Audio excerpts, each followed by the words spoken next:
J'aimerais ça être original puis pas parler de Josh Anderson. Mais là, dans tes notes, Martin, tu marques... Il n'a toujours pas marqué. Souffre-t-il des yips? Les yips, est-ce que c'est une coquille ou... Qu'est-ce que c'est, les yips? Les yips, c'est un...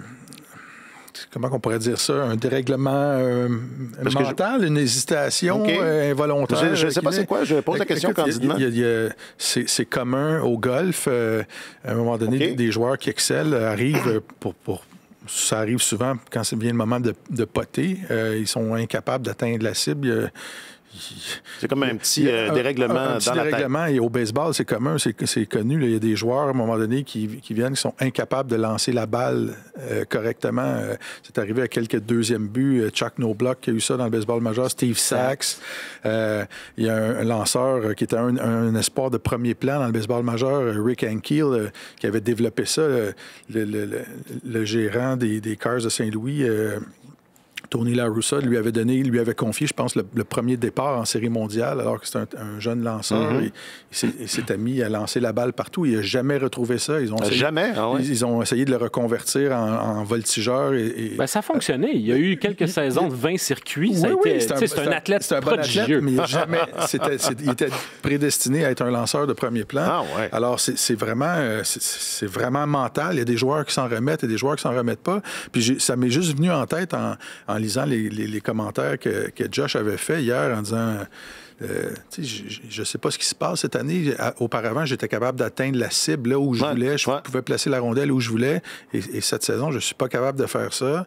Et semble-t-il qu'à l'entraînement, hier, il était le premier sur la patinoire, seul avec le filet, à observer le filet, peut-être même essayer le bâton d'un coéquipier. Puis là, je me disais, est-ce que ça peut... On n'a jamais parlé de ça, les yips au hockey, mais est-ce que c'est possible qu'un joueur développe ça? Et, on a vu plusieurs séquences depuis le début de la saison. Il y a des filets ouverts, puis il rate le filet. Là. Alors, si ça peut arriver au golf, si ça peut arriver au baseball...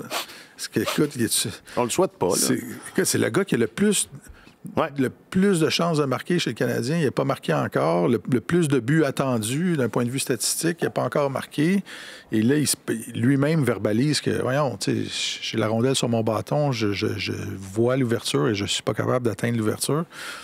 C'était juste une question lancée en l'air comme ça, mais ça fait juste ajouter au mystère. Selon l'agence Sportlogique qui génère des statistiques avancées pour les équipes de la Ligue nationale, il serait, semble-t-il, le joueur qui a le plus de tirs dans l'enclave sans avoir marqué, dans toute la Ligue nationale. Dans toute l'histoire, non.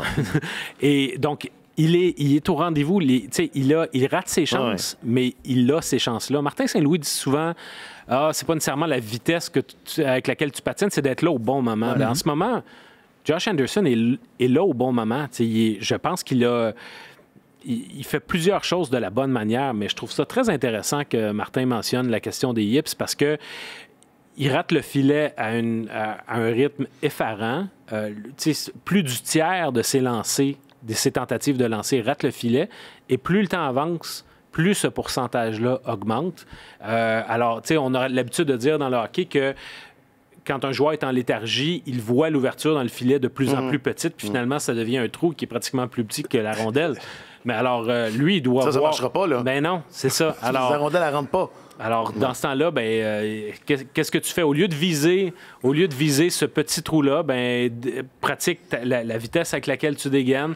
Martin Saint-Louis avait une explication super intéressante l'autre jour à cet effet-là en disant...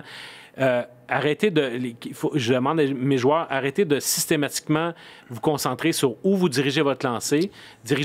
Pensez davantage à dégainer rapidement. Puis si vous ne savez pas vous-même où vous dirigez le lancer, assurément, le gardien ne le saura pas plus que vous. Alors, dans le fond, c'est viser la direction générale du filet. Intéressant.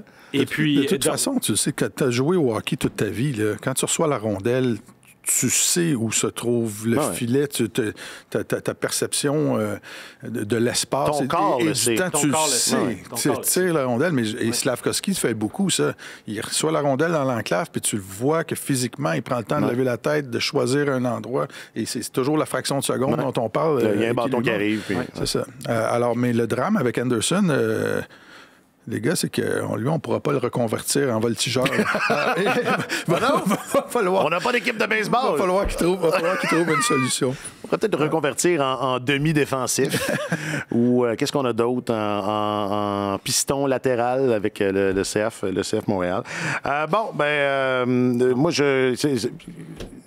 peut-être qu'il devrait faire le contraire. Je veux dire, au lieu d'obséder là-dessus, je sais pas, regarder un film, je sais pas, se changer les idées. Ben, c'est une question intéressante. La question des yips au hockey, je sais pas si ça a déjà été... Josh Anderson, l'inventeur du yips au hockey. Mais de plus en plus, lui, il dit qu'il y a de la difficulté à laisser ces préoccupations-là à l'aréna. Alors, tu les ramènes chez toi, tu rumènes ça.